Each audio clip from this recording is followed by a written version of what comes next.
factually based sourced argument, sourced information. Unverified hearsay was the term. Factually based sourced information. And now he comes on making wild accusations with no factual basis. So there's a hypocrisy there. Wait, let me finish. You just spent the last half hour, Scott. You spent the last half hour monopolizing. Anna, just give me 1 second. Let me let Keith finish his point, and then we can continue. Go ahead, Keith. First of all, I wouldn't take the Lord's name in vain on What's happening, everybody? Welcome to yesterday's news channel, where we watch CNN so you don't have to. Last night, Scott Jennings returned to the panel on Newsnight with Abby Phillip, but honestly, he probably regrets showing up. There was some super rude, annoying guy on the panel going out of his way to mix it up with Scott Jennings and irritating the shit out of him. This super tense panel accuses Donald Trump of being an anti-Semite and try to downplay the recent revelations about President Obama's role in the Russia hoax. Anyway, let's watch Scott Jennings get pushed to his limit and almost lose his cool with a bunch of super fragile liberal elites. Let's go. Ambassador Flick, you were in Congress when all this was happening and defended the need for an actual investigation into Russian interference.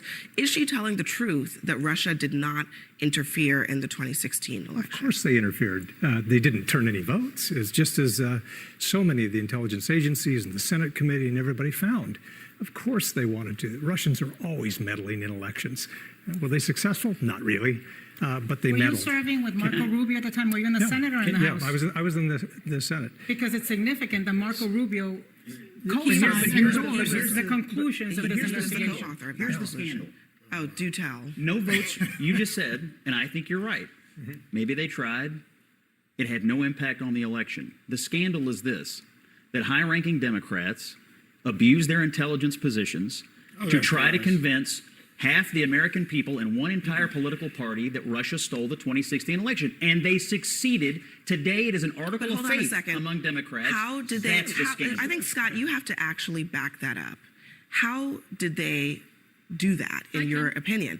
I mean, you're alleging that there was a conspiracy led by Obama to say that Russia changed the votes, which they did not say. So what are you talking about exactly? I'm telling you that the program was this. They were shocked that Donald Trump won the election. They couldn't believe it.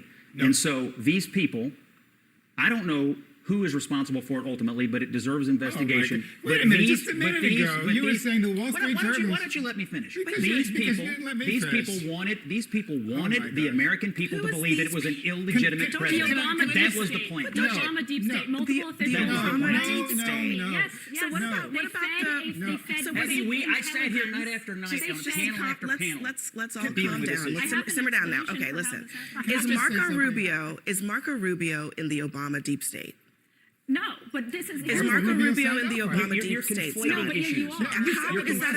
Issues. Okay, let's just bring it back to the facts here. Is Marco Rubio in the Obama deep state? Did he author the Steele dossier? Oh, yeah. Okay. Senator, Ambassador, let me go to you on this, because there was a bipartisan committee that looked into this. That bipartisan committee was led in part by Marco Rubio, and they concluded what? What did they conclude? Was it that Russia interfered in the election, or that Russia did not? Well, that Russia interfered. They always do. Okay. So is Marco Rubio? It didn't change a vote. It didn't. But what do people believe? What do people believe? So hold on a second. So is this about what the intelligence community concluded, or is it about what you think the public believes? Are those two things the same, or are they different? Abby, why would they believe it if they weren't told that by their government? They were told that by the White House. If you are accusing people of crimes, okay, I don't know if it's criminal, but it deserves investigation. You might want to have your facts in order, because the facts are this. They told people hold on a second. Scott, that's what they told you. You cannot criminalize.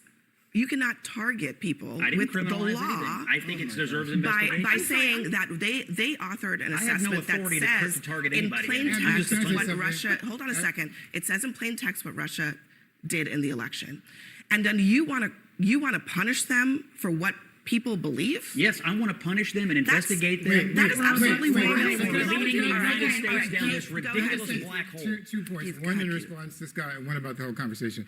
First of all, in the last segment, Scott was complaining because the Wall Street Journal was reporting factually based, sourced argument, sourced information. Unverified hearsay was the term. Factually Go based, ahead. sourced information. Unverified hearsay. And now he comes on making wild accusations They're not wild. with no factual basis. So there's a hypocrisy there. What- But what- wait, what's wait, not wait, wait, factual? wait, wait. What's not Let me factual? make my Can I second say point. something here? You just spent the last half hour, Scott. You spent the last half hour monopolizing Anna, and just give me one filibustering the second. Let me let Keith conversation. finish his point, Jesus and then we can Christ. continue. Go I ahead, wouldn't. Keith. First of all, I wouldn't Scott, take please, the Lord's just- name in vain on. Well, you Sunday. have pretty much. So Scott, please, just secondly, give us a moment. Go ahead. I'll get right back to video, but one other quick thing about this other guy.